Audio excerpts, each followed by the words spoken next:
رات کا اندھیرا تھا، اقتدار کے ایوانوں میں زلزلہ آیا ہوا تھا، وزیر اعظم کی کرسی لرز رہی تھی، ایک بادشاہ کی حکومت اپنے آخری لمحے گن رہی تھی۔ پارلیمنٹ کے اندر ہنگامہ برپا تھا، عدم اعتماد کی گھنٹی بجی، ایوان کے فیصلے پر ایک حکم دیا گیا، لیکن پھر رات کے اندھیرے میں عدالتیں کھلی، گھنٹیاں بجی، فیصلے سنائے گئے، اور وہ فیصلہ جس نے ایوان کی رولنگ کو غلط ثابت کر دیا، اس فیصلے کے ساتھ اعلان ہوا کہ ایک بادشاہ کی حکومت ختم ہو گئی ہے۔ یہ سب اتفاق نہیں تھا، یہ سب اچانک نہیں ہوا، اس کے پیچھے ایک بڑی سیاسی بساط تھی، ایک شطرنج تھی جس کا سب سے بڑا کھلاڑی وہ تھا۔ یہ پہلا موقع نہیں تھا، اس سے پہلے جب مشرف کا ماشاءاللہ آیا،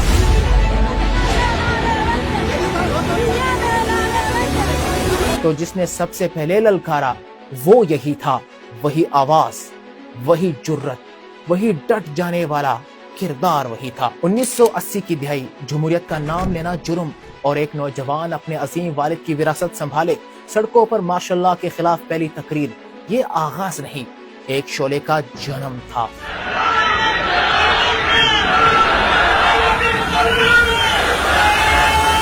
پھر وقت بدلا، 1994 میں اقوام متحدہ کا فورم، فلسطین پر تقریر کا موقع ملا، مسودہ مسترد کیا گیا کیونکہ اس میں اسرائیل کو تسلیم کرنے والی سطور تھی، اور پھر انگریزی نہیں، فصیح عربی میں خطاب کیا گیا، یہ پاکستان کی خودداری کا اعلان تھا۔ 1999 کا ماشاءاللہ، پھر 2001 کا 9/11، دنیا بدل گئی، اس نے امریکی جارحیت کی مخالفت کی، نتیجہ اپنے ہی گھر میں نظر بندی، بغاوت کا مقدمہ، عمر قید کی تلوار، مگر زبان بند نہ ہوئی۔ وہی جسے BBC نے پاکستان کا سب سے قابل سیاستدان قرار دیا، وہی جس نے لال مسجد کا بحران سلجھانے کی کوشش کی، وہی جس نے سی پیک معاہدے میں کلیدی کردار ادا کیا۔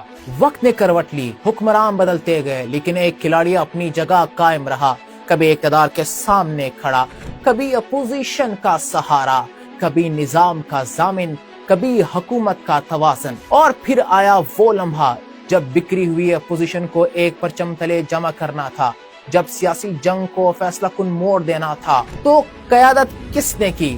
وہی ہے جس کا نام ہے مولانا فضل الرحمان۔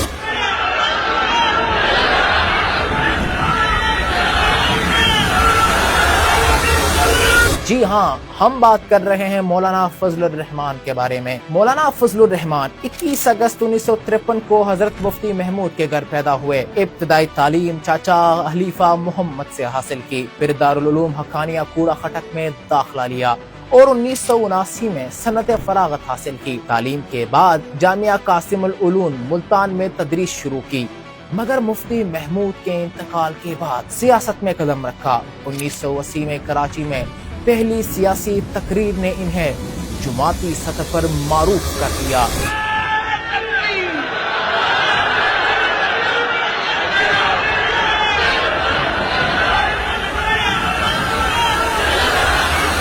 MRD تحریک میں جمعیت علماء اسلام کی شمولیت، مارشل لا کی مخالفت، 1985 کے غیر جماعتی انتخابات کا بائیکاٹ، اور بعد ازاں 1988، 1990، 1993 اور 1997 کے انتخابات میں بھرپور حصہ لیا۔ 1994 میں اقوام متحدہ میں مسئلہ فلسطین پر عربی زبان میں خطاب کیا، جو عالمی سطح پر بھی سراہا گیا۔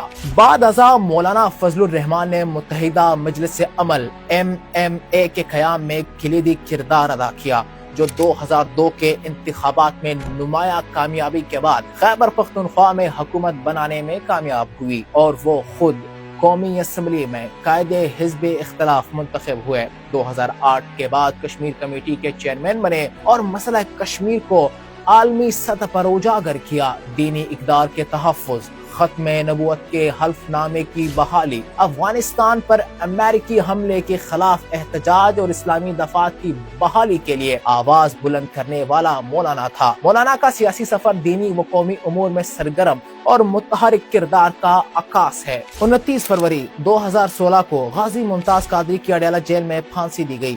5 مارچ کو تمام مذہبی جماعتوں کی قیادت کو اپنی رہائش گاہ پر بلا کر متفقہ طور پر لائحہ عمل تیار کیا۔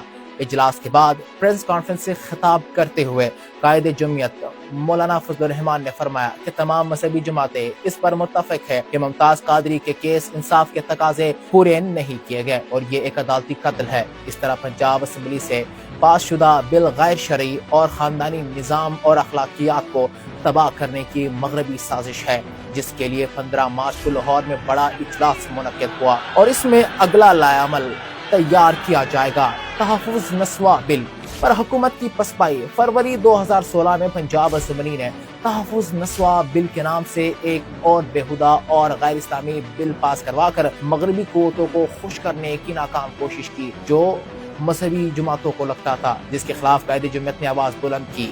اس بل کو مسترد کیا، جس پر وزیر اعظم محمد نواز شریف نے قائد جمعیت سے ملاقات کر کے اس بل کے نوٹیفیکیشن کو روک دیا اور اس کی اصلاح کے لیے ایک کمیٹی بھی تشکیل دی، جو علماء کرام سے رجوع کر کے اس بل کو غیر اسلامی شکوں کو ختم کر کے اسلامی تعلیمات کے مطابق بل لائے گی۔ 15 مارچ 2016 کو لاہور میں تمام دینی جماعتوں کے سربراہوں کا اجلاس ہوا۔ اس میں حکومت کو ڈیڈ لائن دی گئی کہ 27 مارچ تک اس بل کو واپس لے کر اس کی اصلاح کی جائے، ورنہ حکومت کے خلاف زبردست تحریک چلائی جائے گی۔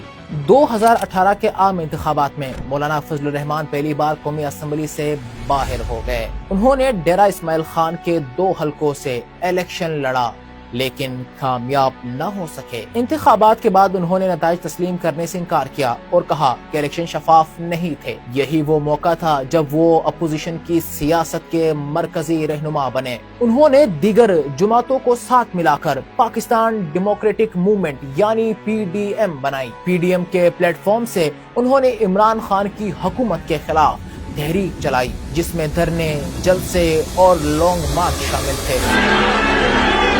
2021 میں PDM کی تحریک عمران خان کی حکومت کے خلاف زور پکڑ گئی اور مولانا فضل الرحمان اس کے روح و روا بن کر سامنے آئے۔ 2024 کے انتخابات میں بھی انہوں نے نتائج کو مشکوک قرار دیا اور پارلیمنٹ میں واپسی کے باوجود بھی اپوزیشن کے موقف پر ڈٹے رہے۔ 2018 سے 2024 تک مولانا فضل الرحمان نے اپنی سیاست کو ایک بار پھر اپوزیشن کی قیادت کے طور پر زندہ رکھا۔